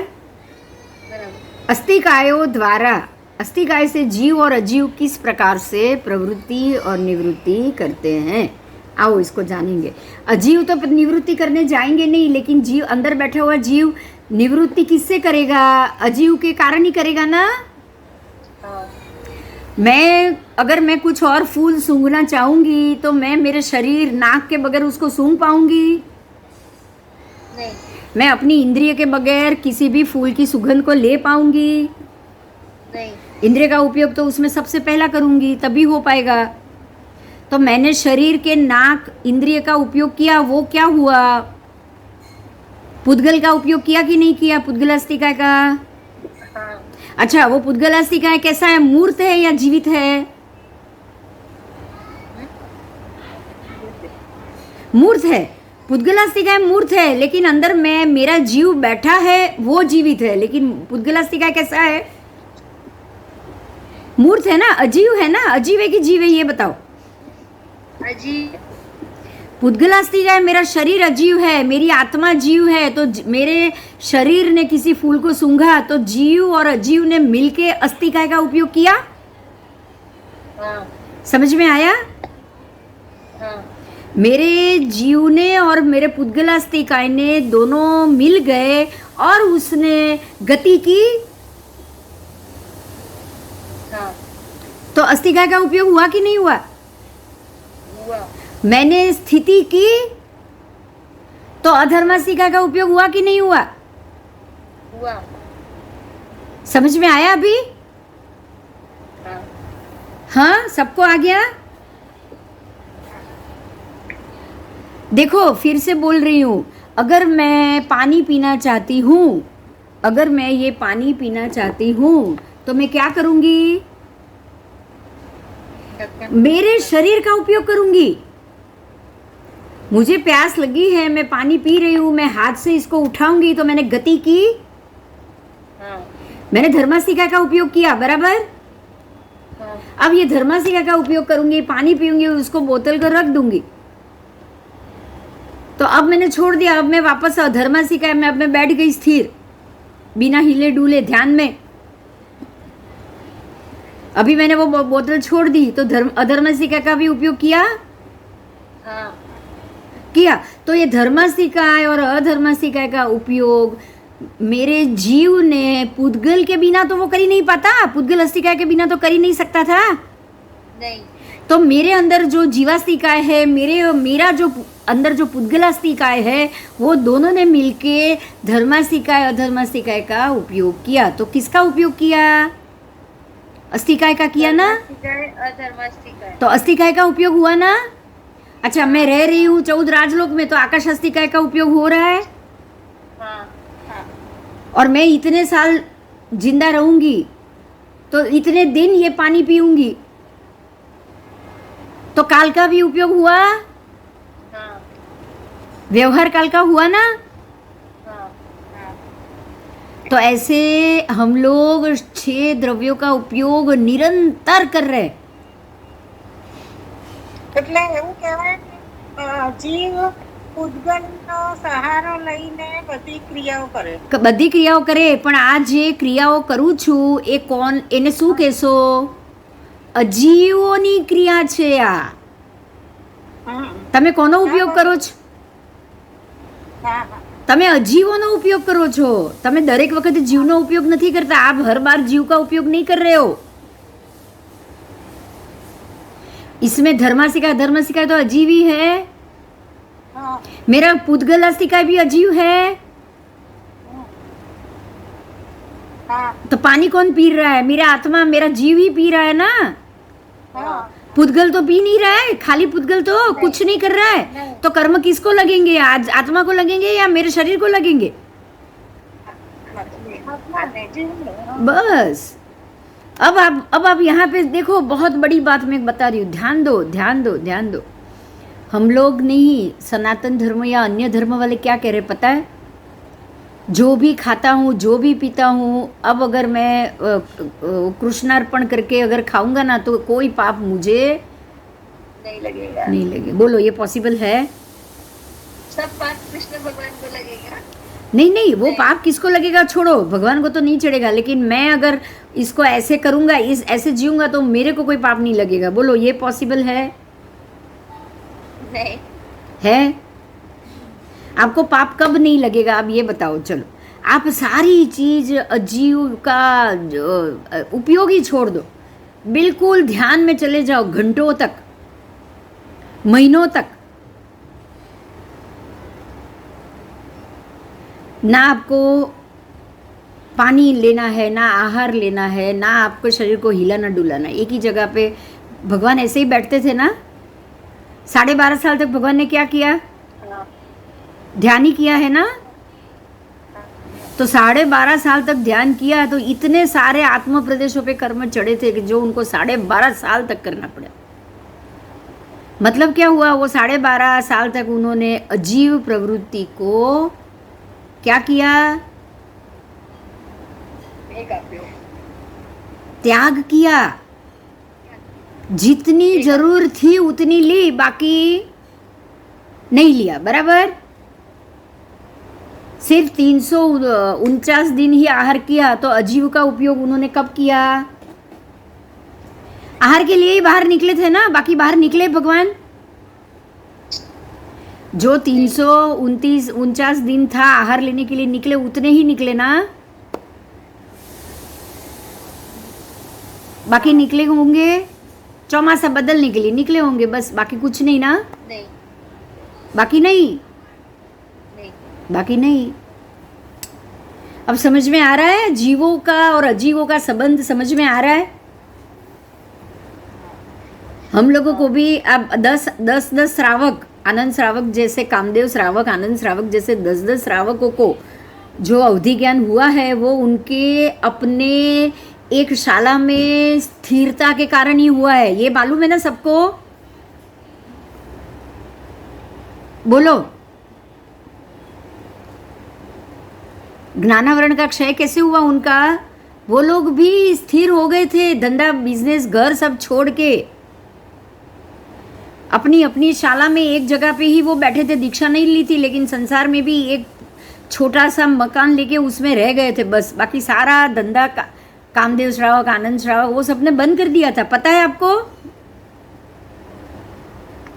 तो ये लोग શું કરતા હતા? બસ ધ્યાન, સાધના. ખાલી ગોચરી વાપર્યું ત્યારે કોઈ બહાર નીકળી અને પોતાના ઘરે જઈને વાપરીને પાછા આવતા, બસ. वो बाहर दीक्षा नहीं थी कि वो किसी और के घर जाते। बाकी ध्यान पूरा मैं मेरे अपने आप के अपने एक कमरे में बैठ जाऊं, सारी संसार की चीजों से मुक्ति, घूमना नहीं, जाना नहीं, आना नहीं, धंधा नहीं, व्यापार नहीं, कुछ नहीं, सबको सौंप दिया बच्चों को, अब आपको जो करना है करो। अब मैं कल से ना किसी शादी में जाऊं, ना किसी पार्टी में जाऊं, ना कहीं भी जाऊं, और सिर्फ एक कमरे में बैठ के ध्यान साधना करूं, जब भी खाना है तभी मैं बाहर आऊं, बाकी नहीं। तो ये मेरा अजीवों से संबंध घटा या बढ़ा? घटा। अब समझ में आ रहा है कि हमारे कर्म कैसे घट सकते हैं। हाँ। अजीवों के साथ जीव के संबंध जुड़ने से ही कर्म चढ़ रहे। क्लियर हुआ अभी? हाँ हाँ। आओ अब इसी टॉपिक को हम पढ़ने जा रहे हैं। अस्थिकायों द्वारा जीव तथा अजीवों की प्रवृत्ति। अस्थिकायों द्वारा उसकी प्रवृत्ति कैसे हो रही? धर्मास्थिकाय लोक प्रमाण, लोक को स्पर्श करके स्थित। अधोलोक सात रज्जु प्रमाण, अधोलोक धर्मास्थिकाय के आधे भाग को छूके खड़ा है। तिर्यक लोक धर्मास्थिकाय के असंख्य भाग को स्पर्शता है। ऊर्ध्व लोक धर्मास्थिकाय के आधे से थोड़े कम भाग को स्पर्शता है। और धर्मास्थिकाय से जीवों का गमनागमन, भाषा, उन्मेष, मनोयोग, वचन योग, काय योग और दूसरे जो गमनशील भाव है वो सारे धर्मास्थिकाय से प्रवर्तता है। अब यहाँ आओ, फिर से मैं यहाँ समझाती हूँ। हम धर्मास्थिकाय अजीव है, ये आप जानते हो। धर्मास्थिकाय अजीव द्रव्य है, बराबर। धर्मास्थिकाय खुद एक अजीव द्रव्य है, उसके सहारा के बगैर तो हम गमनागमन नहीं कर, हम क्या क्या नहीं कर सकते। हम धर्मास्थिकाय से क्या कर सकते हैं वो सोचो आप। धर्मास्थिकाय से आप गमनागमन कर सकते हो, मतलब आना और जाना, चलना, उठना, दौड़ना, सब किससे करोगे आप? धर्मास्थिकाय अजीव द्रव्य के कारण, बराबर। फिर भाषा, भाषा मतलब बोलना। मैं जो शब्द बोल रही हूँ वो किसके कारण? बोलने में भी मेरे पुद्गल को गति मिल रही कि नहीं मिल रही है? उसमें भी उसको गति मिलती है ना। उन्मेष, उन्मेष मतलब पापड़ को पटपटाना। उसको उन्मेष किए बगैर उन्मेष निमेष बोला जाता है। उसको मैं पटपटाऊंगी नहीं तो क्या मैं स्टेबल रह पाएगी मेरी आंखें? नहीं। फिर मनोयोग, मनोयोग मतलब मैं सोचती हूँ, वो भी किसके कारण? धर्मास्थिकाय के कारण। अगर धर्मास्थिकाय का उपयोग मुझे सोचना भी है तो मुझे किसका उपयोग करना है? धर्मास्थिकाय। हाँ, बराबर। फिर सोचने के लिए धर्मास्थिकाय का उपयोग कैसे? बस आपका दिमाग किसी चीज को जब सोचता है, अब मैं ये सोचूं, ध्यान दो, अब मैं ये सोचूं कि मुझे कल कहीं बाहर जाना है तो मैं 4 बजे ये तैयारी कर लूँगी, 5 बजे ये तैयारी कर लूँगी, उसके बाद मैं ये तैयारी कर लूँगी। तो ये एक के बाद जो प्लान किया उसके लिए मैंने सोचा, ये जो जितना भी सोचा वो मैंने धर्मास्थिकाय से सोचा। अगर मैं स्टेबल बैठ जाऊँ, ध्यान में बैठ जाऊँ तो मैं कुछ भी सोच पाऊँगी? नहीं। अगर मैं स्थिर हो जाऊँ तो मैं कुछ सोच पाऊँगी? नहीं। तो ये सोचा मैंने स्थिर होके सोचा या अनस्टेबल होके सोचा, अस्थिर होके सोचा? स्थिर होके सोचा। स्थिर होके कैसे सोचा? स्थिर हो तो होंगी तो मैं सोच ही नहीं पाऊंगी भाई। अस्थिर होके सोचा। हाँ, अगर आप ध्यान में बैठे हो तो आप स्थिर हो तो आप कुछ भी सोच सकते हो। नहीं। जैसे ही ध्यान में सोचोगे तो अस्थिर ही होगे कि स्थिर रहोगे? अस्थिर हो जाएंगे। माला गिनते गिनते दूसरी सोच आती है तो अब ये अस्थिरता है या स्थिरता है? अस्थिरता। फिर तो सोच क्या है? अस्थिर। अस्थिरता। अस्थिरता क्यों हुई? गति के कारण हुई या स्थिरता के कारण हुई? गति के कारण। बस। तो धर्मास्थिकाय आपके सोच के लिए भी जिम्मेदार है, मेरे बोलने के लिए भी जिम्मेदार है। अगर मुझे किसी पे गुस्सा करना है ना तो गुस्सा करने के लिए पहले जो सोचूंगी ना दिमाग में कि जब ये सामने आए बस उसको झाड़ूंगी बराबर। तो ये भी मैंने जो सोचा ना मन से पहले ही सोच लिया। कर्मबंध सोचने से भी हो गया, मनोयोग से भी हो गया, क्योंकि तब मैंने किसका उपयोग किया? मन धर्मास्तिकाय का मतलब अजीव का, अजीब का। किया ना। हाँ, तो मनोयोग किसके कारण? सोच के कारण। फिर वचन योग, वचन योग मतलब बोलना। ये मैं बोल रही हूँ, अगर गति नहीं आएगी तो शब्द को गति नहीं मिलेगी ना। ये मेरे शब्द को गति मिल रही कि नहीं मिल रही? मिल रही है। मिल रही है, तभी वो बाहर के हवा में आ रहा है और आपको सुनाई दे रहा है। तो मैं बोल रही हूँ उसको छोड़ो, आप सुन रहे हो, वो भी धर्मास्तिकाय के कारण। मेरा बोलने की तो बात छोड़ो, आप सुन भी तो रहे हो। आप स्टेबल नहीं हो ना, नहीं, आप सुन रहे हो, आप दूसरे शब्द कान में पड़े नहीं पड़े उसकी पूरी कोशिश में हो, तो आपका वचन योग चालू है। समझ में आया? हाँ, माला गिनते गिनते टीवी देखूंगी तो चलेगा? नहीं, मनोयोग में से और वचन योग में से बाहर नहीं आ पाएंगे ना। टीवी के शब्द तो मैं सुन ही रही हूँ, वचन योग चालू है, मनोयोग भी चालू है, बराबर। तो अब यहाँ स्थिरता है नहीं। समझ में आ रहा है अभी? हाँ, सामायिक में और उसमें बोलने के लिए क्यों मना किया है? हम बोलते हैं ना 10 मन के 10 वचन के 12 काया के योगों से मुक्त हो गए। पर मुक्त कब होगे? जब कुछ नहीं सोचोगे, कुछ नहीं बोलोगे, कुछ नहीं करोगे तो ही ना। ठीक है। फिर मनोयोग, वचन योग और काय योग। काय योग क्या हुआ? अब मैं यहाँ एक एग्जाम्पल दे रही हूँ। प्रसन्न चंद्र राजर्षि मन में क्या सोचा? मेरे बेटे से कोई लड़ाई करने के लिए आ रहा है तो मुझे उसको बचाना चाहिए, बराबर बराबर।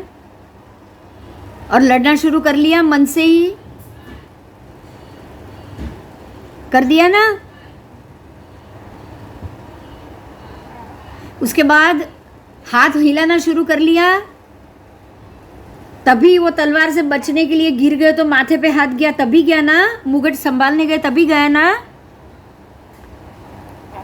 तो मन से सीधी काया तो आएगी नहीं, मन वचन काया तीनों आ जाएंगे। अब तीनों से जब योग बना तभी वो 7वीं नरकी में जाते। अगर वो वहां रुकते नहीं तो वो रुक गए भाई। सब अपने अपने कर्म के हिसाब से हो रहा है, मैं वहां जाके उनको बचा तो पाऊंगा नहीं, और मैं संसार में किसी को नहीं बचा सकता। वो वापस वो अपनी स्थिरता में आ गए तो उसी दूसरे ही पल उनको केवल ज्ञान हो गया। अगर नहीं करते, वो अपने दिमाग को स्थिरता में नहीं लाते और ऐसे ही लड़ते, तो क्या वो अपने कर्म से मुक्त हो पाते या नया कर्म बनता? बताओ क्या होता? नया कर्म बनता। नया कर्म बंद होता कि नहीं? वो पुराने कर्म से तो बच नहीं पाते और नया कर्म बंद हो जाता। तो अब समझ में आ रहा है मन वचन काया के योग किसके कारण हो रहे हैं? धर्मास्तिकाय के कारण। धर्मास्तिकाय निमित्त है उसमें। अगर आप धर्मास्तिकाय का उपयोग ही बंद कर दो तो मन वचन काया का उपयोग अपने आप बंद हो जाए।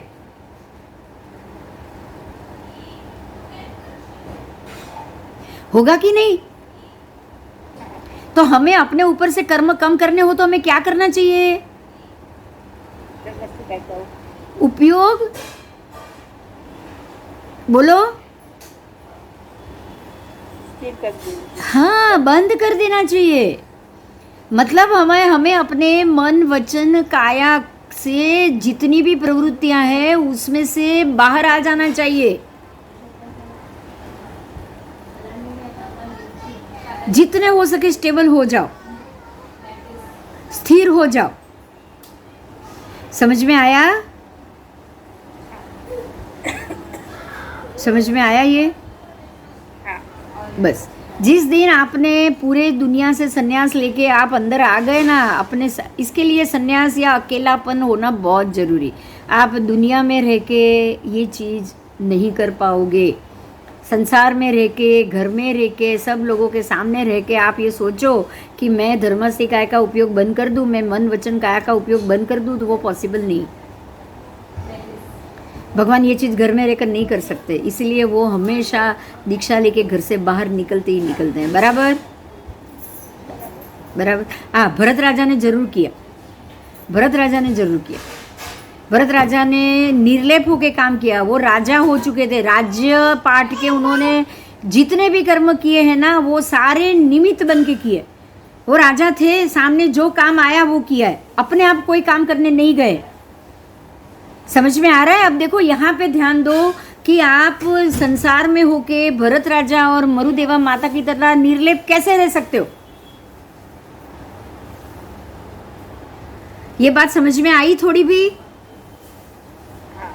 आपको क्या करना है, जैसे मैं बिंदु, मेरे को क्या करना है, अपने आप अपने मन से कोई काम नहीं करना है, कोई प्रसंग खड़ा नहीं करना है, कोई किसी से झगड़ा करने नहीं जाना है, कोई नई बड़ी बात नहीं करनी है। अपने आप मेरी मर्जी से मैं कुछ नहीं करूं। अगर घर वाले बोल रहे हैं कि ये काम करो तो मैं करूं, अगर कोई और बोल रहा है ये काम करो तो मैं करूं, और मैं करूं ऐसे, ये मेरा निमित्त है। मुझे ये काम करने के लिए किसी ने बोला है तो जरूर इसके पीछे कोई निमित्त होगा। वो काम खत्म करो और वापस आप अपने आप निर्लेप होके बैठ जाओ, जैसे भरत राजा ने किया होगा। समझ में आ रहा है ये अभी?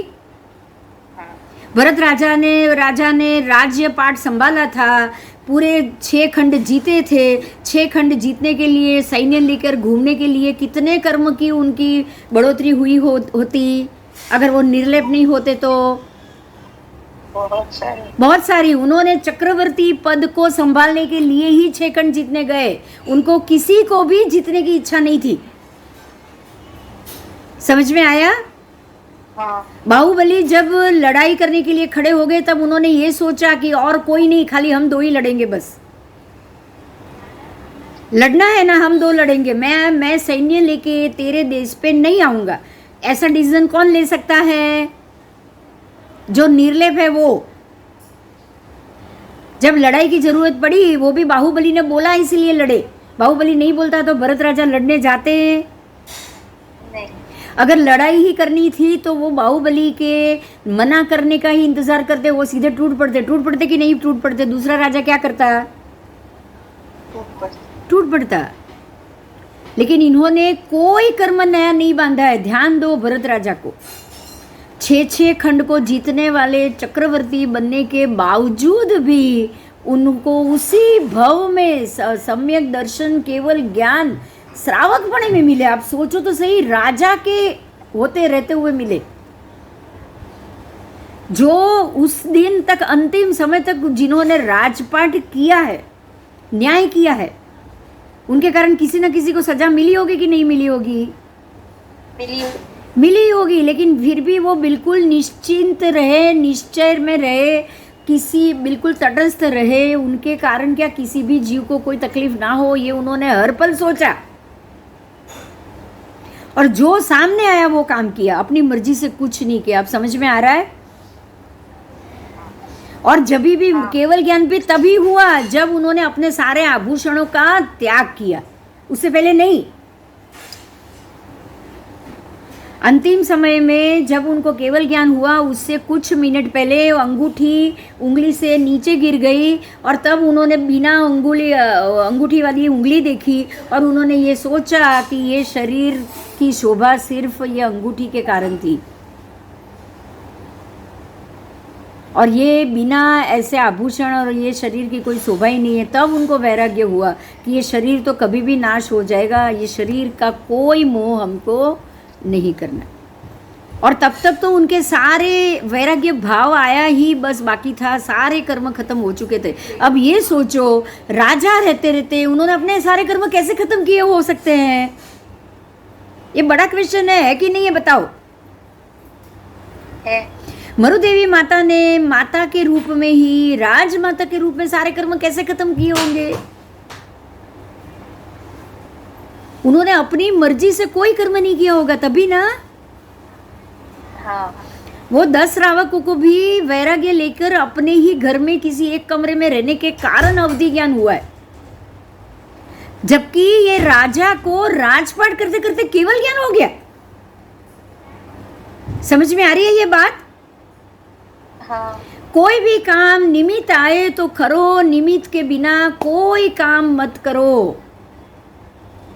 तो अपने आप मन योग, वचन योग, काय योग अपने आप नए नहीं बंधेंगे। आपको नया नहीं बनना। आप रोज ये सोचो मुझे कोई नया कर्म नहीं बनना। बस क्या सोचोगे?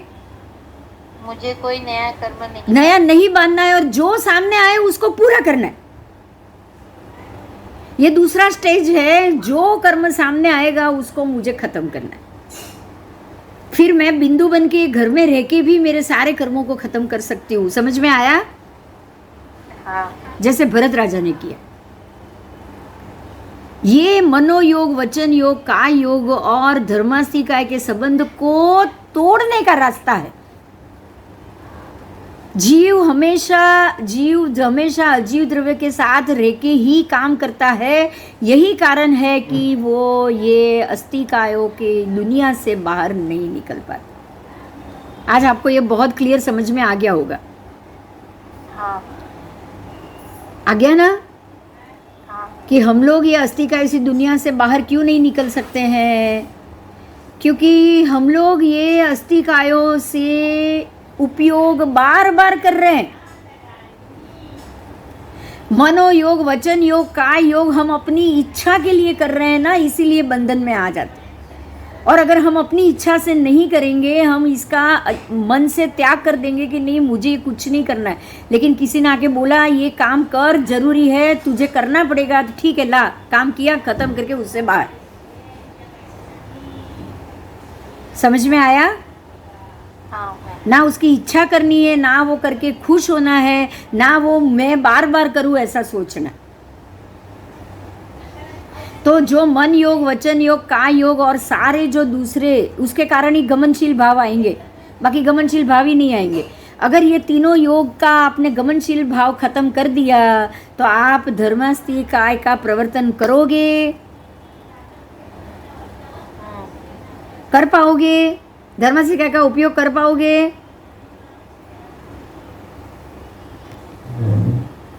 नहीं कर पाओगे ना। कितना होगा धर्मास्तिकाय का उपयोग फिर अगर मैं ये तीनों बंद कर दूं तो? बहुत कम। बहुत कम। और अगर करूं तो भी किसी के बोलने के कारण मेरे जो कर्म लगे हैं वो खत्म करने के लिए। देखो अब यहाँ एक और बात है। कोई मुझे क्यों आके बोलेगा मेरे कुछ कर्म बाकी होंगे। हाँ, मेरा कुछ कर्म बाकी है, इसलिए वो व्यक्ति निमित्त बन के आया। क्या बन के आया? निमित्त। वो निमित्त बन के आया है कि तुझे ये काम करना पड़ेगा, तू कर। तो और मैं ये काम कर रही हूँ, क्या मैंने मेरी मर्जी से किया? नहीं। तो अब खत्म होके अब वो काम मैंने कर दिया, तो मेरे ऊपर जो लगे थे कर्मों के, आत्मा के प्रदेश, जो जिसको ये काम कराना था, वो अपने आप खत्म हो गए। हाँ और मैंने अपनी इच्छा नहीं की तो वो तो खत्म ही हो गए ना। हाँ काम करने के बाद भी मैंने इच्छा नहीं की कि ऐसे मैं और 10 काम करूं, मेरा नाम करूं, मैं ऐसे और 10 काम करूंगी तो मेरा नाम बढ़ जाएगा। ऐसा कोई इच्छा मैंने नहीं की, तो अब क्या होगा? मैं जल्दी कर्म से छुट्टी मिल जाएगी। हाँ, मतलब काम करते रहते हुए भी मेरे ऊपर नए कर्म नहीं चढ़ेंगे, और जो काम मैंने किया है वो काम मेरे ऊपर लगे कर्मों को खत्म करता जाएगा। ये बहुत सिंपल रास्ता है जो आज आपको मैंने दे दिया। ठीक है? ठीक है। ठीक है, तो ये सब धर्मास्तिकाय से ही प्रवर्तित होता है, और हमें ये जो सामने आए वो काम को खत्म करके खत्म करना है। लेकिन मेरी मर्जी से मैं नया ये काम करूं, ऐसा मुझे नहीं करना। ठीक है? ठीक है। ठीक है, हो गया? हाँ चलो, अच्छे से हो गया। अच्छे से हो गया। कोई प्रश्न है तो करो, अभी तो 7:30 हो चुके हैं। કોઈ પ્રશ્ન નહીં. બિંદુબેન, હા. બીજી બુકનું ગૂગલ એક્સેસ નથી થતું, તમે એક્સેપ્ટ હા, મને હજી મેં ખોલીને જોયું જ નથી, એટલે એ શું એક્સેપ્ટ કરે છે મારે જોવું પડશે આજે. ના ખાલી આપને ગૂગલ ડ્રાઈવ ખોલીને અમારી રિક્વેસ્ટ આપને દેખાશે એટલે ગૂગલ ડ્રાઈવ खोलना है या जीमेल खोलना है? गूगल ड्राइव खोलो या जीमेल जीमेल खोलोगे तो भी दिखेगा। ठीक है, मैं देख लेती हूँ, अभी खोल लेती हूँ, देख लेती हूँ मैं। गूगल ड्राइव खोलिए ना तो आपको हाँ, मैं अभी खोल रही हूँ, तू है 2 मिनट रुक, मैं देख लेती हूँ। हाँ मैं चलो जय जिनेंद्र, अभी क्लास खत्म करते हैं, ठीक है? ओके जय जय जिनेंद्र।